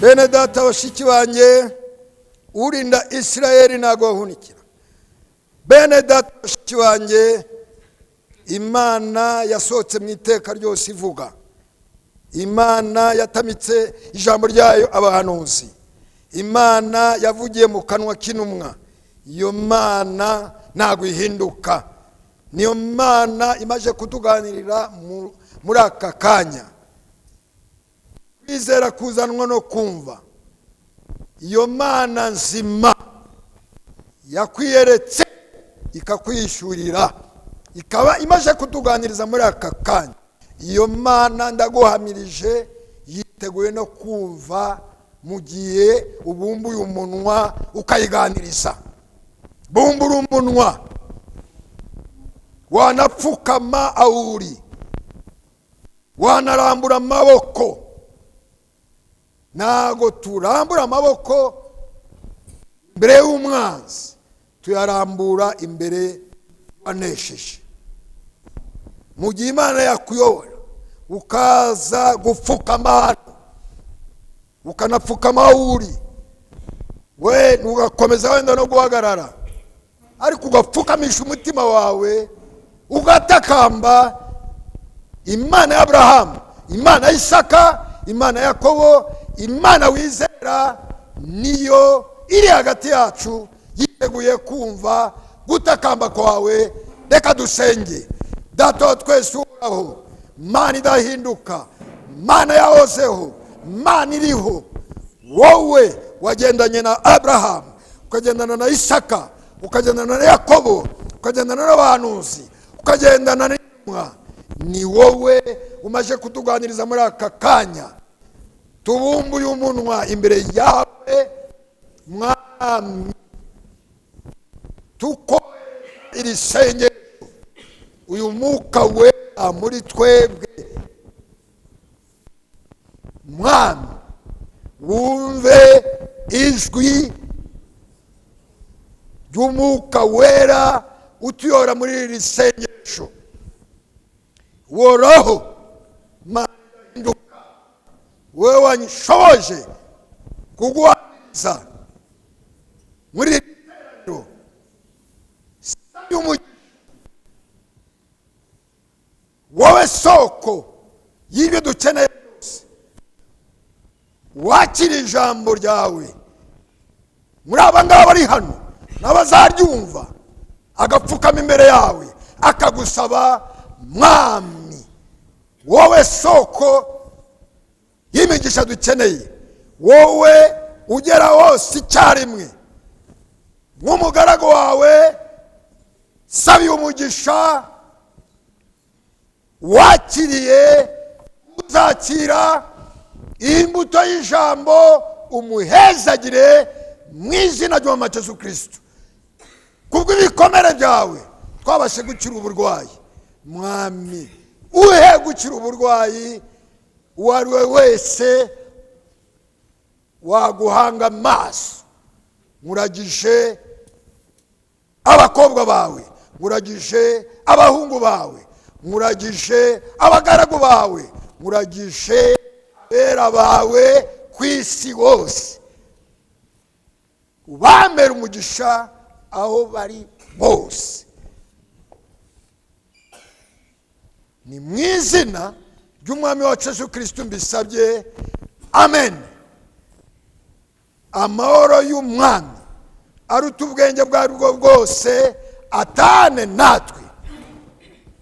Ikintu nabasaba abavandimwe duhujwe n'amaraso y'umwami, munyemere nongere mbagore, muhaguruke dusuzanye twifurizanye umugisha.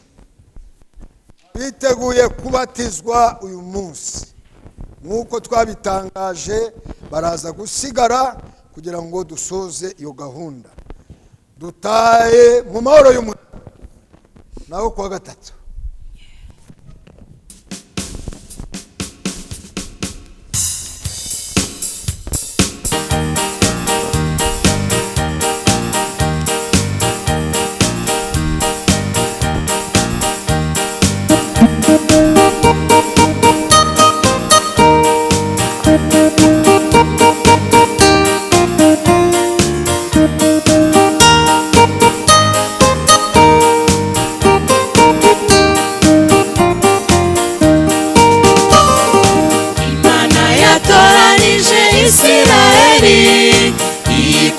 mu gihugu cy'amahanga, ishyira mu gihugu cyayo bwite, ihanga ry'uhoraho umwami Imana. Twizere ndi kumwe nawe, mu ngorane ndi kumwe nawe, mu muriro ndi kumwe nawe, aho urugo nzabana nawe.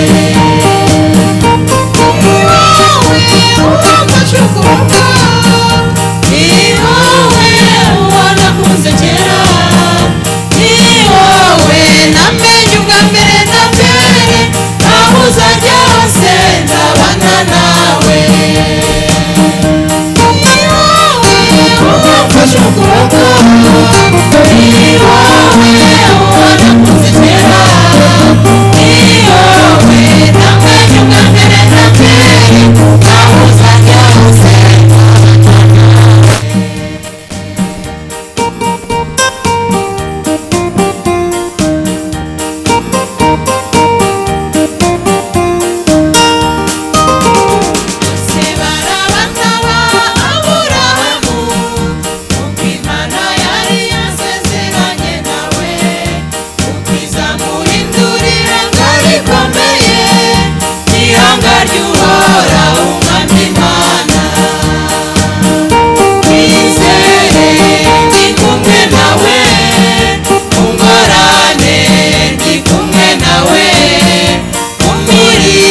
hose nzabana nawe.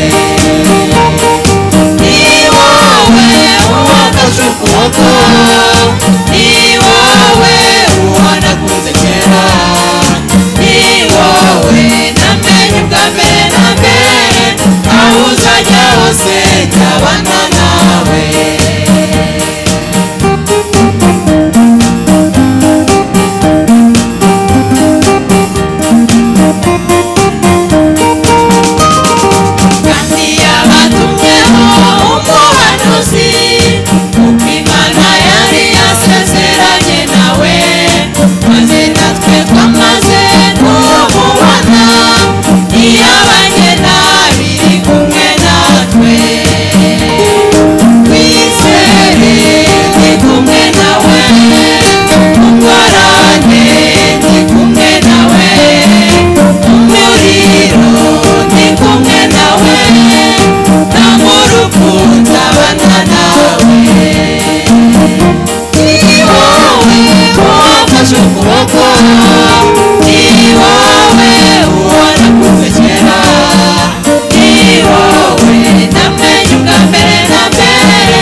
uzajya hose nzabana nawe. Ni wowe uwafashe ukuboko, ni wowe uwo nakunze kera, ni wowe namenye ubwa mbere na mbere, aho uzajya hose nzabana nawe.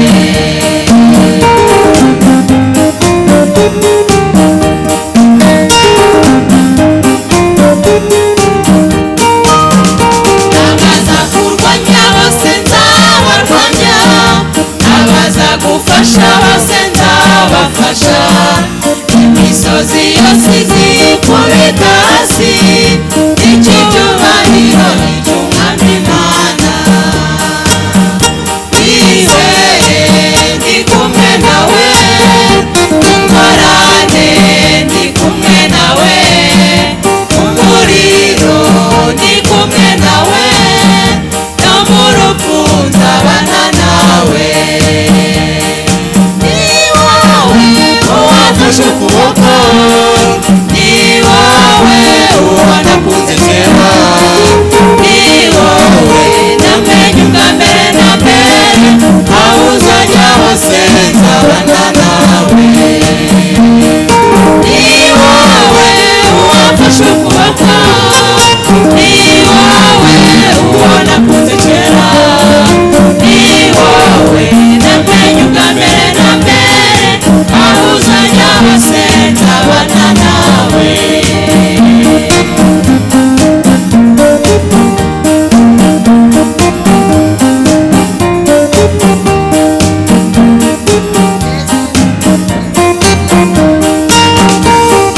Nezerwa himbarwa yewe mwana w'Imana, agakiza n'ak'Imana y'Aburahamu, iyaremye byose iri kumwe natwe, iyanesheje byose iri kumwe natwe.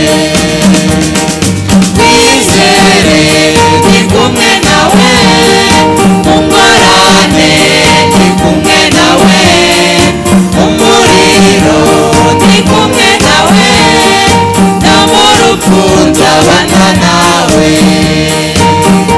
Ni wowe uwafashe ukuboko, ni wowe uwo nakunze kera, ni wowe namenye ubwa mbere na mbere, aho uzajya hose nzabana nawe.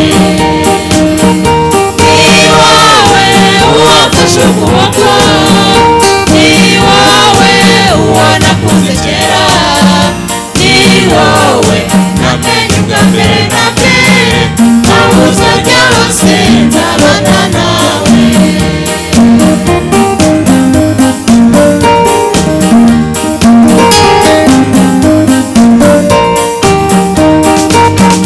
Ni wowe uwafashe ukuboko,